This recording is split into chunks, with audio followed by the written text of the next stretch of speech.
ഇടിക്കല്ലൊക്കെ റെഡിയാക്കി വെച്ചിട്ടുണ്ട് കേട്ടോ. മുട്ട മസാല പൊരിയിലാണ് ഇന്ന് ഉണ്ടാക്കാൻ പോണത്. അപ്പൊ ഇടിക്കല്ലില്ലേ ഈ കുറച്ച് ഒരു 6-7 വെളുത്തുള്ളി അത് ഒന്ന് ഇതിലേക്ക് ഇട്ട് കൊടുക്കുക. അതിൻ്റെ കൂടെ 1 സ്പൂൺ മുളക് പൊടി, 1 സ്പൂൺ മല്ലിപ്പൊടി, 1/2 സ്പൂണ് കുരുമുളക് പൊടി, ഈ കുഞ്ഞു സ്പൂണിന് ഗരം മസാല പൊടി, കുറച്ച് ഉപ്പ്, എല്ലാം കൂടി ഈ അതിന്റെ കുഴവ കൊണ്ട് നന്നായിട്ട് ഇടിച്ചെടുക്കുക. പാന് ചൂടായി വന്നിട്ടുണ്ട് കേട്ടോ. ഇനി ഇതിലേക്ക് എണ്ണ ഒഴിച്ചു കൊടുക്കുക. എണ്ണ ചൂടായി വന്നിട്ടുണ്ട്. ഇനി കോഴിമുട്ട എണ്ണയിലേക്ക് ഉടച്ചിട്ട് കൊടുക്കുക.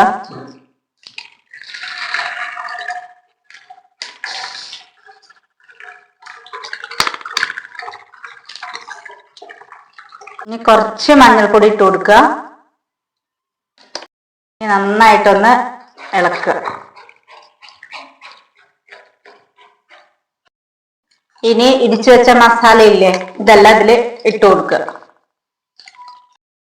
കുറച്ച് മല്ലിയില ഇട്ട് കൊടുത്തിട്ടുണ്ട്. എന്നിട്ടൊന്ന് നന്നായി മിക്സ് ചെയ്യുക. മുട്ട മസാല പൊരിയൽ റെഡി ആയിട്ടോ. അത്രയേ ഉള്ളൂ, ഒരു 5 മിനിറ്റ് പരിപാടിയേ ഉള്ളൂ. ചോറിൻ്റെ കൂടെ കറിയൊന്നും ഇല്ലാതെ മുട്ട മസാല പൊരിയൽ കൂട്ടി അടിപൊളിയായിട്ട് ചോറ് കഴിക്കാം നമുക്ക്.